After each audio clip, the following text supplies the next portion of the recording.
नमस्कार, मैं शेखर त्रिवेदी। अमेरिका ने फिर से ईरान पर अपने हमले तेज कर दिए हैं। एक ही बार में ईरान के 5 शहरों पर ताबड़तोड़ हमले किए गए। लगातार 11वें दिन अमेरिकी हमलों से ईरान में अफरा तफरी मची हुई है। इस भीषण जंग का अभी कोई अंत होता हुआ भी नजर नहीं आता। ऐसा नहीं कि इस जंग में एक तरफा सिर्फ ईरान को नुकसान हो रहा है। युद्ध में ईरान की तरफ से किए गए हमलों में कई अमेरिकी सैनिक भी हताहत हुए हैं। इस जंग की गंभीरता का अंदाजा इस बात से लगाया जा सकता है कि अमेरिका इस युद्ध में अब तक अपने 3.5 लाख करोड़ रुपए से ज्यादा खर्च कर चुका है। ईरानी अधिकारियों के मुताबिक चाबहार, कोनारक, तबरीज, बेहबहान और ओमीदियह को निशाना बनाया गया है। अमेरिका के राष्ट्रपति डोनाल्ड ट्रंप ने कहा है कि अमेरिका ईरान के संदिग्ध परमाणु ठिकाने पिकैक्स माउंटेन पर बहुत जल्द और बहुत भारी हमला कर सकता है। ट्रंप की इस चेतावनी के जवाब में ईरान ने कहा कि अगर हमले जारी रहे तो क्षेत्र में युद्ध का दायरा भी बढ़ सकता है। अमेरिका ईरान के जंग के जो बड़े अपडेट्स हैं वो हम आपको बताते हैं कि किस तरीके से यह युद्ध लगातार बढ़ता जा रहा है और गहरा होता जा रहा है। अमेरिका ने माना है कि ईरानी हमलों में उसके 100 से ज्यादा सैनिक घायल हुए हैं। अमेरिकी राष्ट्रपति डोनाल्ड ट्रंप ने माना कि जॉर्डन में ईरान का एक हमला सफल रहा है। डोनाल्ड ट्रंप ने यह भी स्वीकार किया है कि हमले में 2 अमेरिकी सैनिकों की मौत भी हुई थी। युद्ध में हुए नुकसान से कतर ने ईरान से मुआवजा मांगा है। कतर ने संयुक्त राष्ट्र और सुरक्षा परिषद को पत्र लिखकर मुआवजे की मांग की है। कतर ने ईरान को हमलों और उनसे हुए सभी नुकसान के लिए जिम्मेदार ठहराया है। भारत और चीन के टैंकर्स ने युद्ध के कारण अपना रास्ता बदल दिया है। सऊदी अरब से कच्चा तेल लेकर भारत चीन जा रहे 2 टैंकर्स ने अपना रास्ता बदला है। हूती विद्रोहियों की धमकी के बाद लाल सागर में यू टर्न लेकर स्वेज नहर की ओर टैंकर लौट गए। ईरान के गृह मंत्री एस्कंदर मोमेनी पाकिस्तान पहुंचे और सेना प्रमुख आसिफ मुनीर से मुलाकात की है। ईरान के गृह मंत्री एस्कंदर मोमेनी ने पाकिस्तान के प्रधानमंत्री शहबाज शरीफ से भी बातचीत की है। अमेरिकी विदेश मंत्री मार्को रूबियो ने कहा कि अमेरिका अभी भी ईरान के साथ बातचीत के लिए तैयार है। अमेरिका ने चेतावनी दी है कि अगर ईरान को हॉर्मुज स्ट्रेट पर नियंत्रण रहता है तो यह खतरनाक होगा। ईरान ने दावा किया है कि जॉर्डन और बहरीन में अमेरिकी सैन्य ठिकानों पर ड्रोन हमले हो रहे हैं। ब्रिक्स बैठक में शामिल होने के लिए भारत आएंगे ईरान के गृह मंत्री मोमेनी। अमेरिका ने माना है कि जिस तरीके से उसके सैनिक हताहत हुए हैं, इसके परिणाम ईरान को भुगतने पड़ेंगे। अब सवाल इस बात का है कि अमेरिका ने कहां पर हमले किए हैं और इस हमले से किस तरीके का नुकसान हुआ है, इस बात को भी समझना होगा। चाबहार और बंदर अब्बास पर, ये दोनों बंदरगाह हैं, यहां पर हमले हुए हैं। ईरान शहर और बुशेहर शहर में भी हमले किए गए हैं अमेरिका की तरफ से। तबरीज शहर को भी अमेरिका ने अपना निशाना बनाया है। कई पुल और परिवहन ढांचे क्षतिग्रस्त हो गए हैं, यानी ईरान एक बार फिर से तबाही की ओर मुड़ चुका है। चाबहार का समुद्री निगरानी टावर नष्ट हो चुका है। बीते दिनों इसे नष्ट किया था अमेरिका ने। बंदर अब्बास के रेलवे स्टेशन और बुनियादी ढांचे को भी नुकसान अमेरिकी हमलों में पहुंचा है। ईरान शहर के एयरपोर्ट का एक बड़ा हिस्सा क्षतिग्रस्त हुआ है, यानी जहाज अब उड़ नहीं पाएंगे उस तरह से। हवाई हमलों में, अमेरिकी हमले में ईरान के कई लोगों की जान भी गई है। कई लोग बड़ी संख्या में घायल हुए हैं।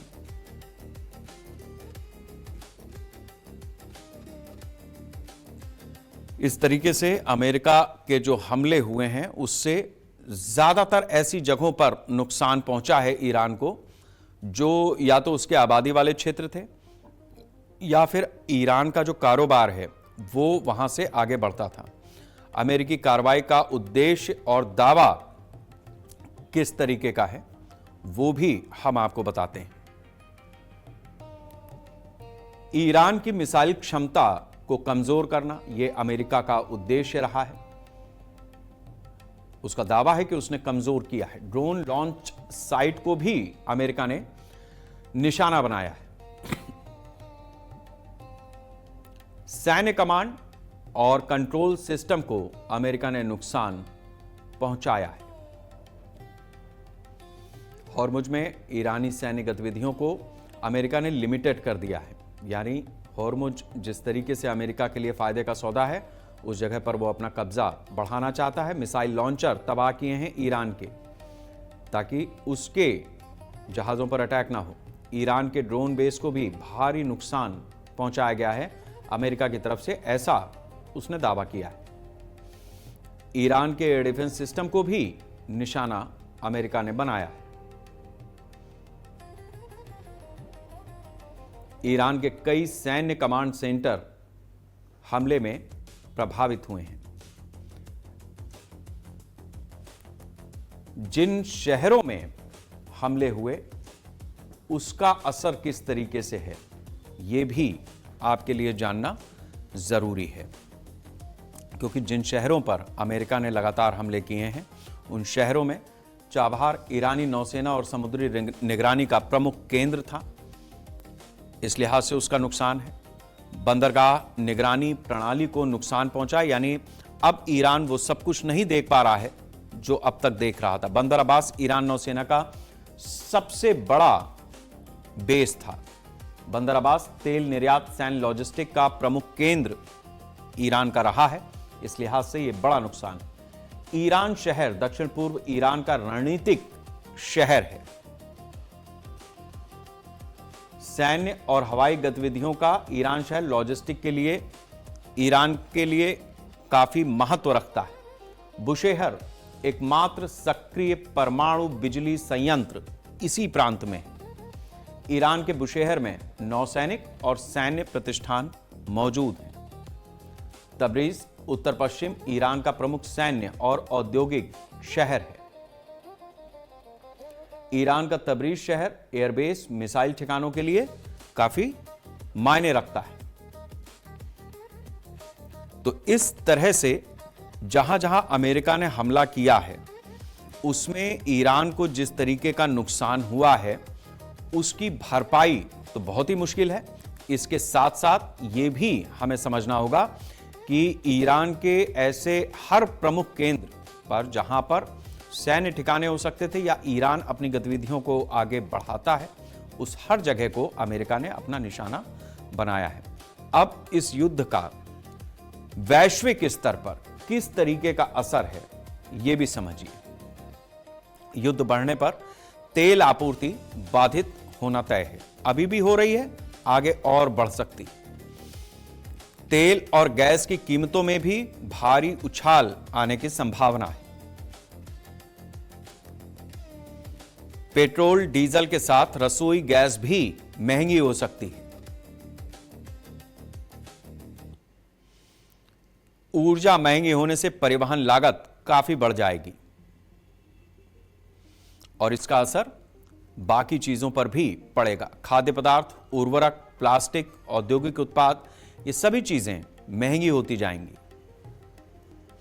जहाजों को वैकल्पिक समुद्री मार्ग अपनाने पड़ सकते हैं, अपनाना शुरू भी कर चुके हैं। चीन और भारत के जहाज अपना रास्ता बदल चुके हैं। शिपिंग और बीमा की लागत भी बहुत बढ़ जाएगी। इसके साथ साथ जो जहाजों पर लोग सवार हैं, उनकी जान भी खतरे में है। सामान की डिलीवरी में देर होगी, सप्लाई चेन प्रभावित होगी। दुनिया के प्रमुख शेयर बाजारों में अस्थिरता का माहौल देखा जाएगा, दिख भी रहा है। शेयर मार्केट प्रभावित हुआ तो निवेशक मार्केट छोड़ देंगे, वो अन्य जगहों पर सुरक्षित निवेश की तलाश में निकलेंगे। लंबे युद्ध से कई देशों के एयर स्पेस बंद हो सकते हैं। उड़ानों का मार्ग लंबा होने से किराया भी बढ़ेगा। वैसे भी तेल के दाम बढ़े हैं, तो जो हवाई यात्रा है वो भी महंगी हुई है बाकी यात्राओं की तरह। उड़ानों में देर हो सकती है, रद्द हो सकती हैं, दुर्घटनाएं भी हो सकती हैं। उर्वरक और ईंधन की कीमतें अगर बढ़ती हैं तो फिर कृषि की लागत बढ़ना भी तय है, यानी प्रोडक्शन में ही दिक्कत आएगी। खाद्यान्न उत्पादन और कीमतों पर जिस तरीके का असर पड़ेगा उससे वैश्विक मंदी और महंगाई दोनों देखने को मिलेंगी। अमेरिका, ईरान और क्षेत्रीय देशों का सैन्य खर्च भी बढ़ेगा।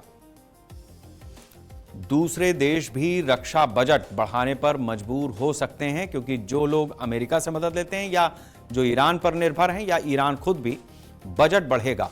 युद्ध में विकास परियोजनाओं पर जो खर्च हो रहा है वो भी प्रभावित होगा। ईरान अमेरिका युद्ध से नागरिकों के विस्थापन की समस्या भी पैदा हो सकती। शरणार्थियों की संख्या बढ़ना तय है। अगर पलायन के रास्ते खुलते हैं तो युद्ध में ईरान को जिस तरीके से नुकसान हुआ है उसका भी आकलन किया जा रहा है। आखिर क्या वजह है कि ईरान ना तो दबने को तैयार है, ना झुकने को तैयार है, और अपना जितना नुकसान उसका हो रहा है वो उठाते हुए वो युद्ध को आगे बढ़ा रहा है। करीब 300 अरब डॉलर की चोट ईरान को लग चुकी है। तेल और गैस का जो क्षेत्र है वो भी भारी नुकसान से गुजर रहा है। बहुत क्षति भी हुई है, कई स्थान नष्ट हुए हैं, कई मिसाइल और ड्रोन के बेस नष्ट हो जाने की वजह से ईरान की ताकत भी कम हुई है। एयरबेस और सैन्य ठिकाने लगातार प्रभावित हो रहे हैं इस युद्ध से। ईरान के चाबहार और बंदर अब्बास क्षेत्र में बड़े नुकसान हुए हैं।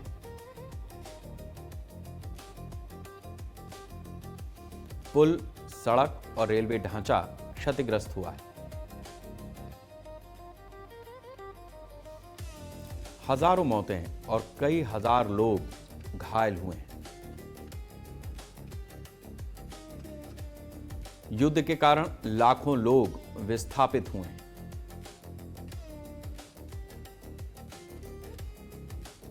उद्योग और व्यापार को भी काफी नुकसान पहुंचा है।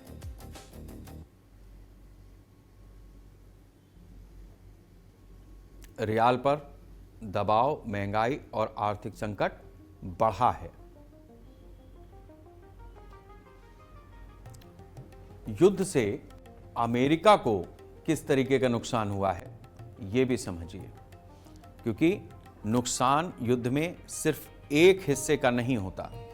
युद्ध पर करीब 37.5 अरब डॉलर से ज्यादा खर्च किया जा चुका है अमेरिका की तरफ से। महंगी मिसाइलों, बमों का जखीरा खर्च हुआ है। विमान वाहक पोत, नौसैनिक बेड़े में भी उसका खर्च बढ़ा है।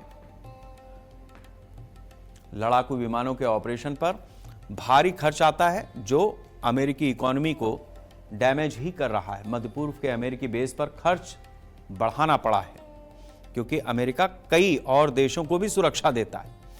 तेल की कीमतों से अमेरिकी अर्थव्यवस्था प्रभावित हुई है। अमेरिका के शेयर बाजार में भी अस्थिरता बनी हुई है। युद्ध से अमेरिका के खिलाफ वैश्विक माहौल भी बना है, तनाव बढ़ा भी है। युद्ध से अमेरिका के अंतर्राष्ट्रीय आलोचना भी हुई है। रक्षा बजट, हथियार उत्पादन, इसका भी दबाव बढ़ा है, क्योंकि अगर बाकी कहीं और युद्ध छिड़ता है या अमेरिका को चुनौती देता है तो अमेरिका के लिए संकट होगा कि वो आखिर उस चुनौती से किस तरीके से निपटे और उससे कैसे पार पाए। बड़ी चीज ये भी है कि इस युद्ध का जो असर है, जिस तरीके से दुनिया पर पड़ रहा है, भारत भी उससे अछूता नहीं है। इस खबर को वंदे राष्ट्र में लेने के पीछे मकसद यही है कि हमारे राष्ट्र के लोग इस बात के लिए सचेत हो जाएं कि दो देश जो आपस में लड़ रहे हैं, उनका जो नुकसान हो रहा है वो तो अपनी जगह है ही, लेकिन उसका प्रभाव बाकी दुनिया के साथ साथ हमारे अपने देश पर भी पड़ रहा है। लिहाजा 140-45 करोड़ की आबादी वाले इस भारत को यह सोचना होगा, इस देश के लोगों को यह सोचना होगा कि सरकार अपनी तरफ से जो कदम उठा रही है वो अपनी जगह पे है, लेकिन हम किस तरीके से इस विपत्ति काल में अपने साधन संसाधनों को सीमित मात्रा में खर्च करके, बचत करके और अपने सर्वाइवल रेट को, यानी जीवन जीने की जो मियाद है उसको बढ़ा सकते हैं। क्योंकि साधन संसाधनों से हमारे जीवन पर जो प्रभाव पड़ता है उस प्रभाव का दुष्प्रभाव हमारे जीवन पर ना आए, इसलिए यह जरूरी है कि हम सचेत हों। सचेत होने के साथ साथ अपने हिस्से की उन चीजों को सीमित, संयमित करें जिससे देश में एक स्थिरता बनी रहे।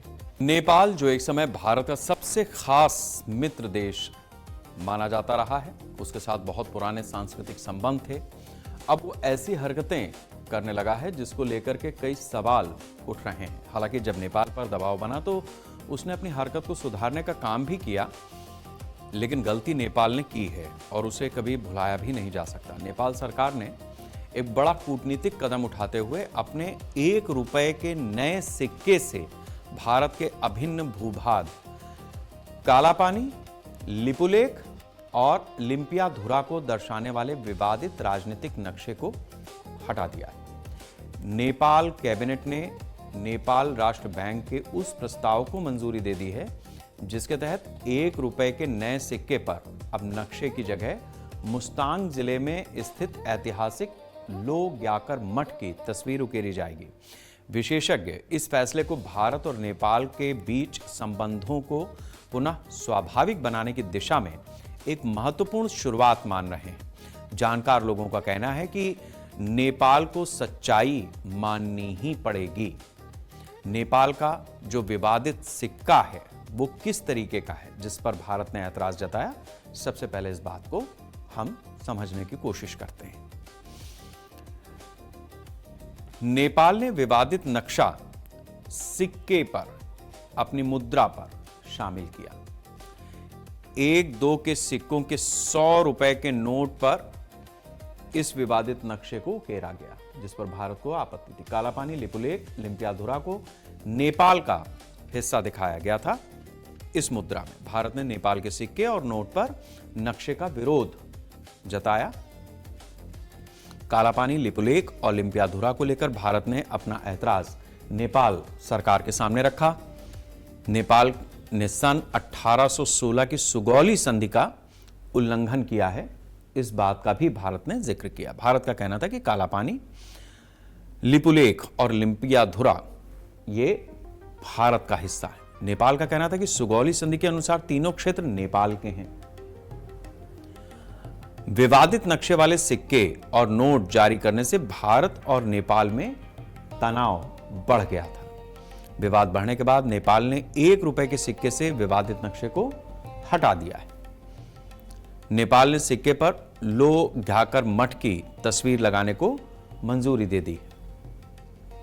सिक्के का डिजाइन भी बदला है, लेकिन सीमा विवाद और नेपाल के दावे अभी भी वही हैं। नेपाल ने विवादित नक्शा सिक्के पर, जैसा हमने आपको बताया कि मुद्रा को शामिल किया था, और इसी वजह से भारत और नेपाल के जो संबंध अर्वाचीन प्राचीन रहे हैं उसमें एक खटास सी आने लगी थी।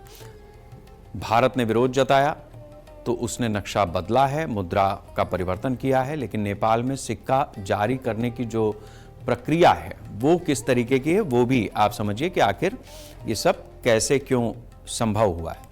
नेपाल में सिक्का जारी करने की जिम्मेदारी नेपाली राष्ट्र बैंक की होती है, जैसे अपने यहां आरबीआई की। सबसे पहले बाजार में सिक्कों की जरूरत और मांग का आकलन किया जाता है।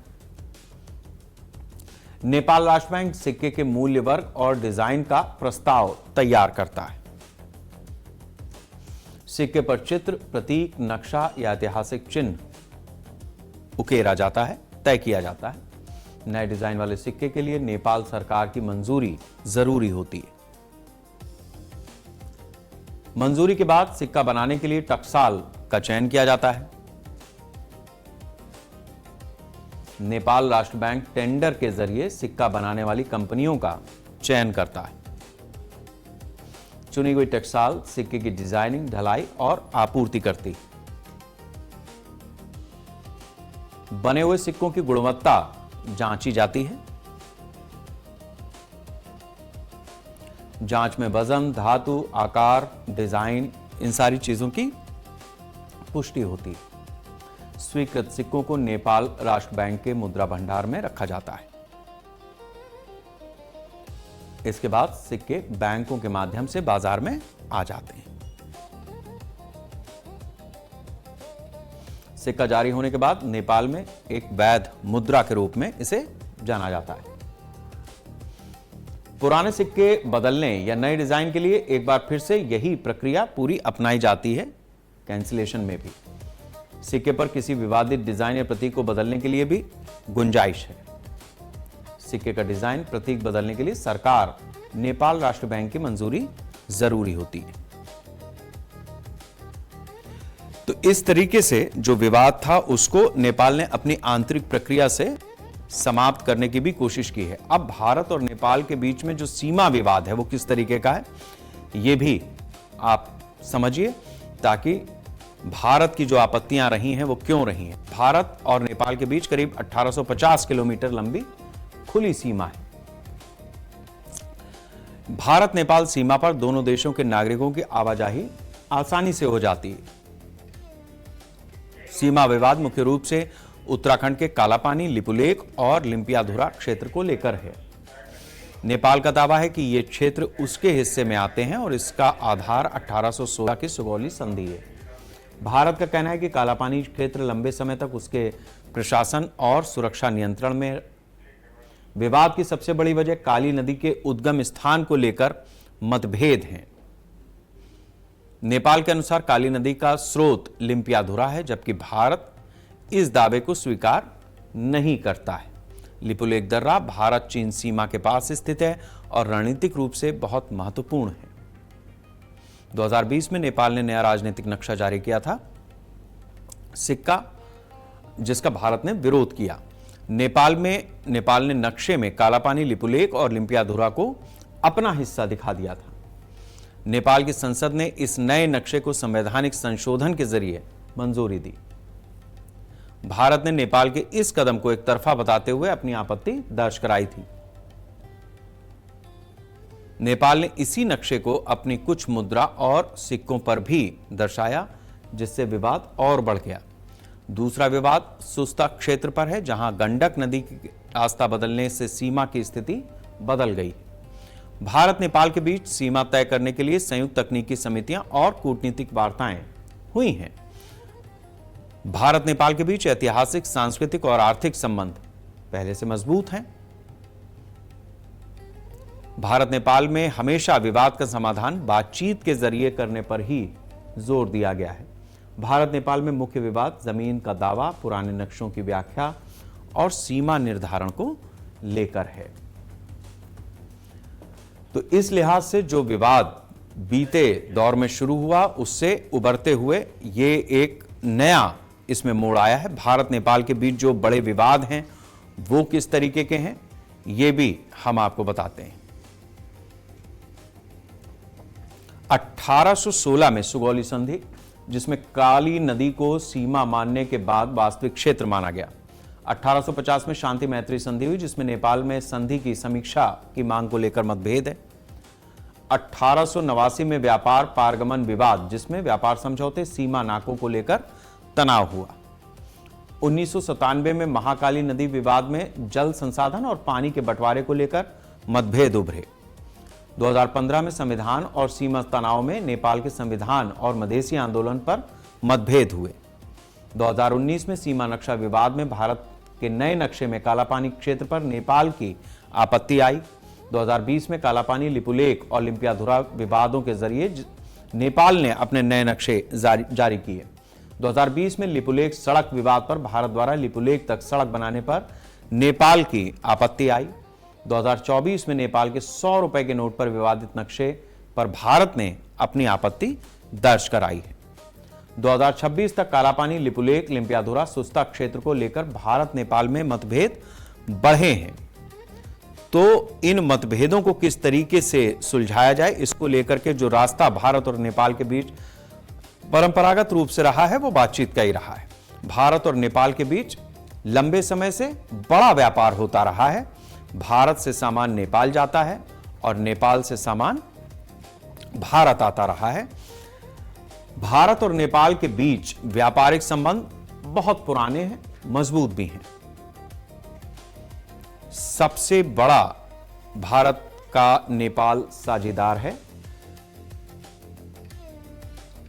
नेपाल के कुल विदेशी व्यापार में भारत की बड़ी हिस्सेदारी है।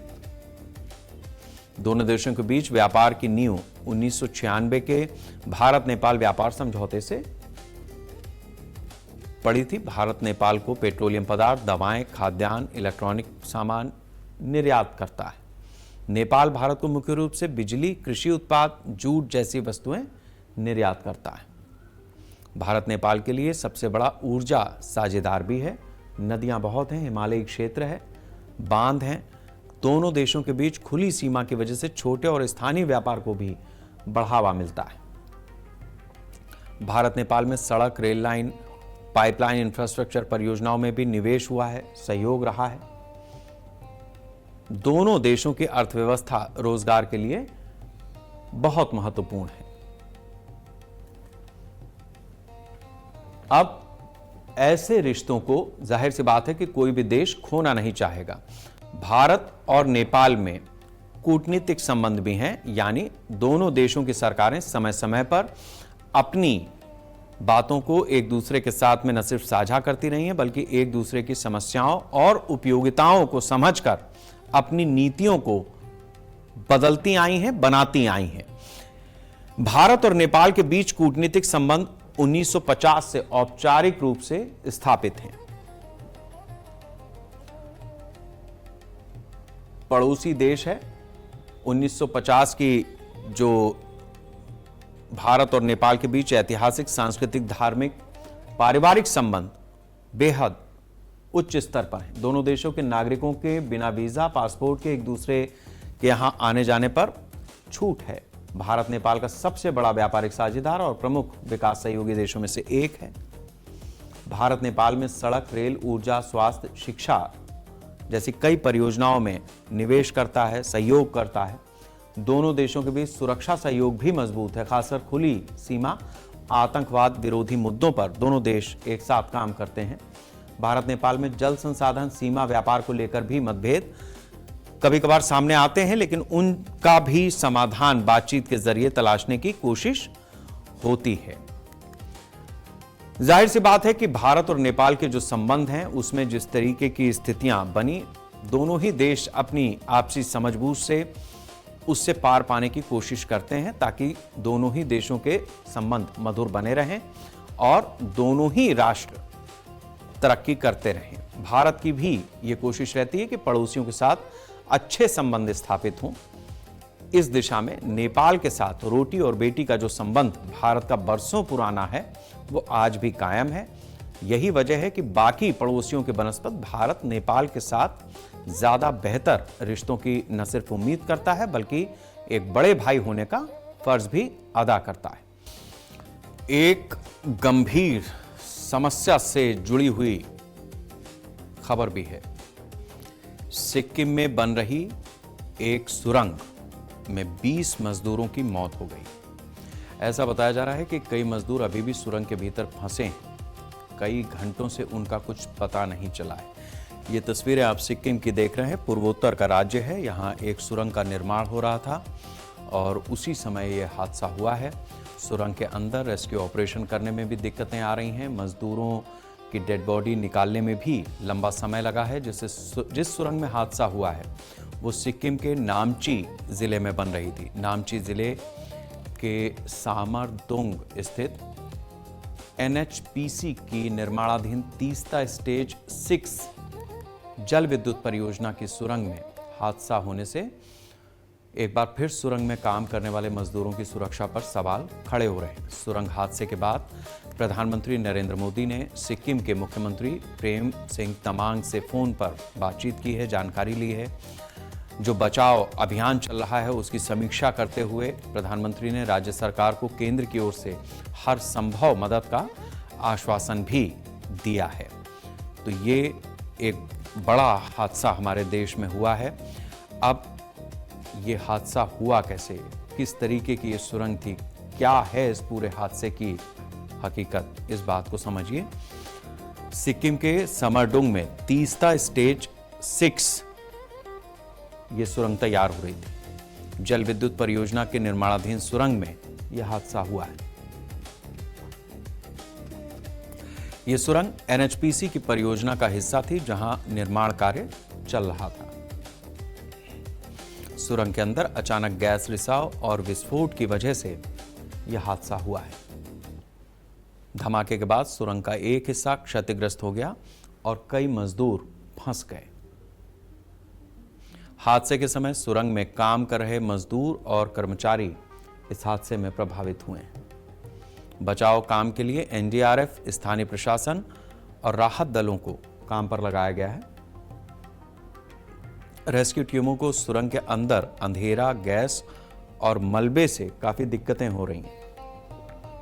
हादसे के बाद सुरंग निर्माण में सुरक्षा मानकों की निगरानी व्यवस्था पर सवाल उठे।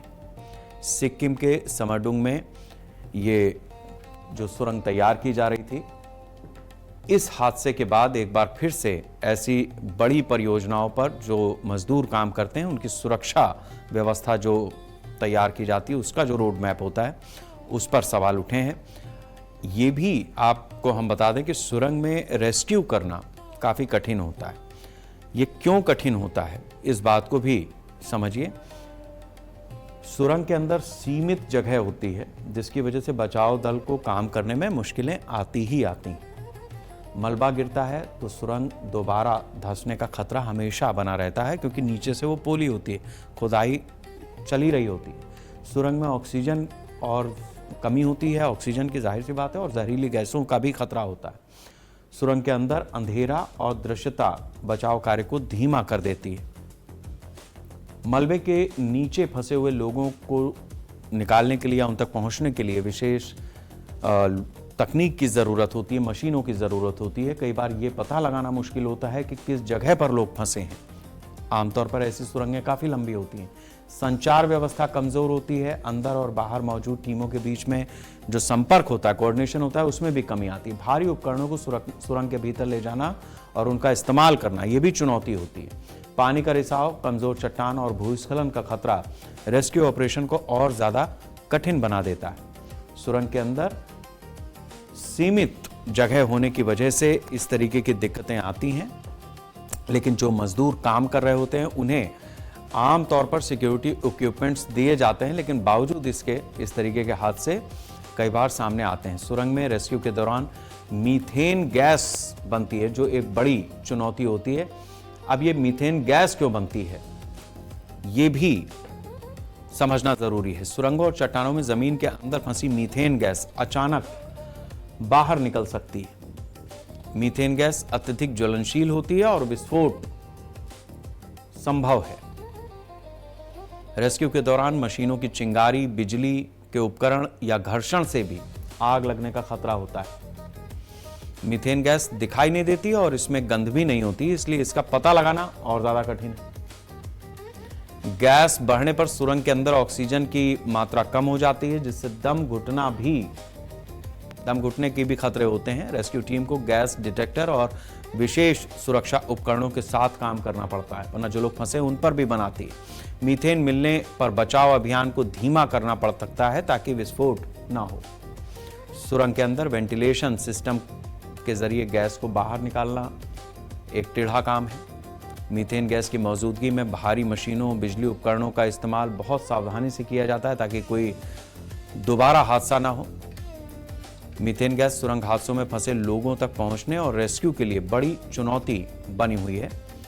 सुरंग के भीतर मीथेन चट्टानों में दबी होती है और जब इस तरीके का कोई हादसा होता है तो सबसे पहले मीथेन गैस का ही खतरा बढ़ जाता है। सुरंग में हादसों के होने की वजह कई होती हैं, लेकिन यहां पर किस तरीके से हादसा हुआ है इस बात को भी हम समझेंगे। सुरंग हादसे में अक्सर कमजोर भूगर्भीय स्थिति और निर्माण संबंधी चुनौतियां इसके मुख्य कारण होते हैं। चट्टानों की कमजोरी या अचानक चट्टान खिसकने से सुरंग का हिस्सा गिर जाता है और ब्लॉक ब्लॉकेज तैयार हो जाता है। भूस्खलन और जमीन के दबाव में बदलाव से सुरंग की संरचना प्रभावित हो सकती है। सुरंग के अंदर पानी का अगर रिसाव होता है तो चट्टानें कमजोर होती हैं और धंसाव संभव है। मीथेन जैसी ज्वलनशील गैसों का रिसाव आग या विस्फोट का खतरा भी पैदा करता है। निर्माण के दौरान ब्लास्टिंग या खुदाई में तकनीकी गलती से भी हादसे हो जाते हैं। सुरक्षा मानकों, निगरानी और आपातकालीन व्यवस्था में अगर कमी है तो भी दुर्घटनाएं बढ़ती हैं। वेंटिलेशन की खराब व्यवस्था, जहरीली गैस, ऑक्सीजन की कमी, ये भी खतरे को बढ़ाती हैं। सुरंग हादसे अक्सर कमजोर भूगर्भीय स्थिति और निर्माण क्षेत्रों में होते हैं जहां पर चट्टानों के दरकने का अंदेशा होता है। सुरंग में मजदूरों के लिए जरूरी सुरक्षा इंतजाम किए जाते हैं। वो किस तरीके के होते हैं ये भी आप समझिए। मजदूरों के लिए मजबूत सुरक्षा प्रशिक्षण, आपातकालीन प्रक्रिया की जानकारी जरूरी है। मजदूरों को हेलमेट, सेफ्टी जैकेट, सुरक्षा जूते, दस्ताने, आंखों की सुरक्षा उपकरण वगैरह देने चाहिए। सुरंग के अंदर ऑक्सीजन लेवल या जहरीली गैसों का लगातार निगरानी करना बहुत जरूरी है। सुरंग के अंदर ऑक्सीजन लेवल, जहरीली गैसों की निगरानी करने से अगर कोई हादसा होता है तो समय रहते कदम उठाया जा सकता है। मीथेन गैस अगर है, ज्वलनशील है, तो इसका पता लगाना भी बहुत जरूरी होता है। सुरंग में पर्याप्त रोशनी और बिजली की सुरक्षा अगर व्यवस्था है तो सुरक्षित स्थितियां बन सकती हैं। आपात स्थिति में बाहर निकलने के लिए सुरक्षित निकासी मार्ग की भी व्यवस्था होनी चाहिए। सुरंग के अंदर संचार व्यवस्था बेहतर हो तो मजदूरों से अंदर बातचीत जारी रह सकती है। भूस्खलन, चट्टान गिरने से बचाव के लिए सुरंग की संरचना की नियमित जांच भी जरूरी है। रेस्क्यू टीम, प्राथमिक उपचार और आपातकालीन उपकरण हर समय तैयार रहने चाहिए। मजदूरों के लिए मजबूत सुरक्षा प्रशिक्षण और जैसा हमने आपको बताया कि उनकी ट्रेनिंग अंदर काम करने की, ये भी बहुत जरूरी है। अब तक भारत में जो सुरंग हादसे बड़े हुए हैं, एक नजर उस पर भी डालते हैं। 2019 में जम्मू कश्मीर के किश्तवाड़ में सुरंग हादसा हुआ।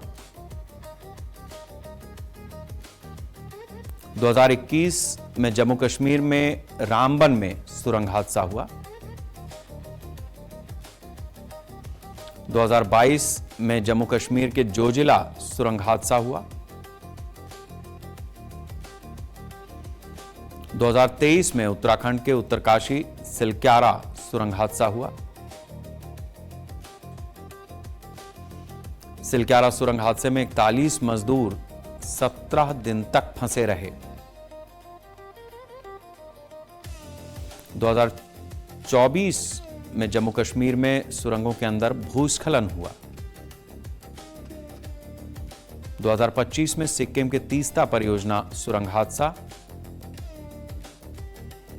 यानी पहले भी हादसा हुआ है और अब दोबारा इस तरीके के हादसों का सामना कर रही है सिक्किम की यह सुरंग। स्टेज अलग है। हिमालय क्षेत्र में सुरंग बनाना चुनौतीपूर्ण क्यों है, यह भी समझिए।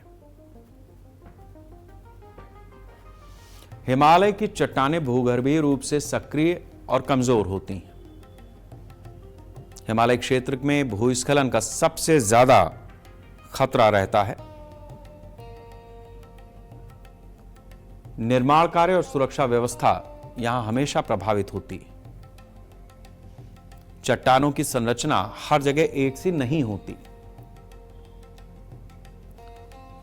पहाड़ों पर सुरंग खोदते समय अचानक कमजोर हिस्से मिल जाते हैं, जिसकी वजह से हादसे होते हैं। भूकंप की दृष्टि से भी यह इलाका बहुत संवेदनशील है। सुरंगों को मजबूत और सुरक्षित बनाना सबसे चुनौतीपूर्ण कार्य है हिमालय क्षेत्र में। चट्टानों के अंदर पानी का रिसाव सुरंग निर्माण में बड़ी समस्या है। ऊंचाई वाले इलाकों में ऑक्सीजन की कमी और खराब मौसम इसे और कठिन बनाता है। निर्माण सामग्री, भारी मशीनों को दुर्गम पहाड़ी क्षेत्रों तक पहुंचाना भी अपने आप में एक कठिन काम है। सुरंग के अंदर हवा की व्यवस्था, गैस की निगरानी बड़ी चुनौती है। आपातकालीन निकासी सिस्टम बनाना भी यहां पर कठिन होता है। तो इस लिहाज से जितना चुनौतीपूर्ण कार्य सुरंग बनाना है हिमालयी क्षेत्रों में, उतना ही चुनौतीपूर्ण कार्य अब इस सुरंग में जिस तरीके का हादसा हुआ है उसका रेस्क्यू ऑपरेशन भी है, क्योंकि जो रेस्क्यू टीम वहां पर लगी है या जो लोग अंदर अभी फंसे हुए हैं उनके लिए कोई आगे खतरा ना बने, इस बात का ध्यान सबसे ज्यादा रेस्क्यू टीम को रखना पड़ेगा, क्योंकि यही सबसे बड़ी चुनौती है। तो हम इस राष्ट्र का वंदन करते हैं, अपनी अपनी तरह से करते हैं। इस देश में, इस देश के लिए अपने संसाधनों का सबसे बेहतर इस्तेमाल हो, इस बात की चिंता करते हैं। प्रार्थना कीजिए सिक्किम में जो इस सुरंग हादसे में फंसे हुए श्रमिक हैं उनकी जान सलामत रहे। जो रेस्क्यू टीम लोगों की मदद के लिए वहां पर काम कर रही है वो अपने काम को अंजाम दे सके और आगे कोई इस तरीके का हादसा ना हो जिससे राहत के काम में, बचाव के काम में कोई बाधा पड़े, ताकि इस राष्ट्र का वंदन होता रहे। वंदे राष्ट्र।